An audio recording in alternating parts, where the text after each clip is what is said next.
Hi guys, so in today's video I'll be showing you how to make my favorite snack, chin chin, but chocolate chin chin.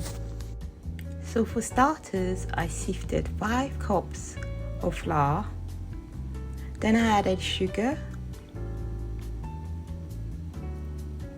then I went ahead to sift my cocoa powder. I added 1 teaspoon of baking powder and a teaspoon of salt. I mixed it all together, made sure that I combined it all the way to the bottom. This is just to ensure that the dry ingredients is evenly mixed. The next step is my wet ingredients. So I added 1 egg, I added my melted butter, and then I mixed it together. Once that was mixed, I then went ahead and added milk. At this stage, you have to be careful not to add the milk all at once so that the dough doesn't get too watery. Once that was done, I turned it onto the table and then I molded it. Don't overwork the dough so that you don't release the gluten. Once it was molded, I transferred it into a bowl and let it rest for like 30 minutes. If you feel that the dough is too sticky or watery, at this stage you can add a bit of flour. As you can see, I was having a bit of a sticky situation. After 30 minutes, I turned the dough onto a work surface and then I divided it into 2 halves. I kept 1 half of the dough aside and then I went ahead to flour the surface and roll the dough out.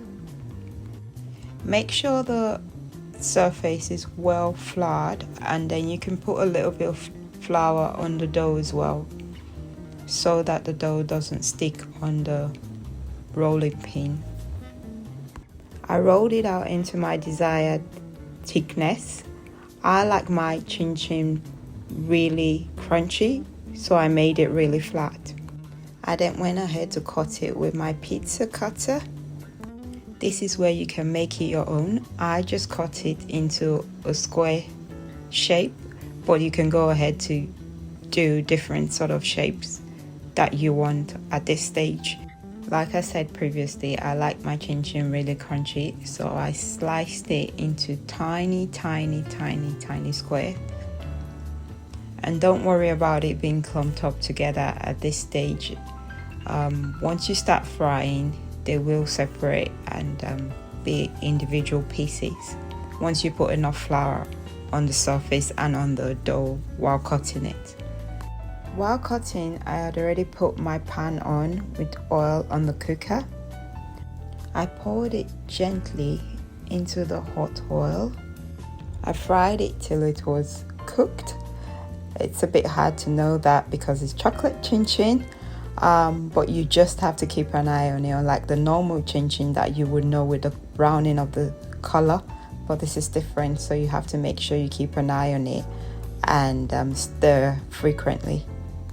Once I could see that it was dry enough, I scooped it out of the oil and I poured it onto a paper towel to soak the excess oil from the chin chin. And there you have it, the easiest chocolatey chin chin recipe ever. It's so easy to make. Thanks for watching. Do let me know how you get along if you plan on trying this recipe in the comment section. And please don't forget to like, subscribe, follow for more, and I'll see you again next time. Bye.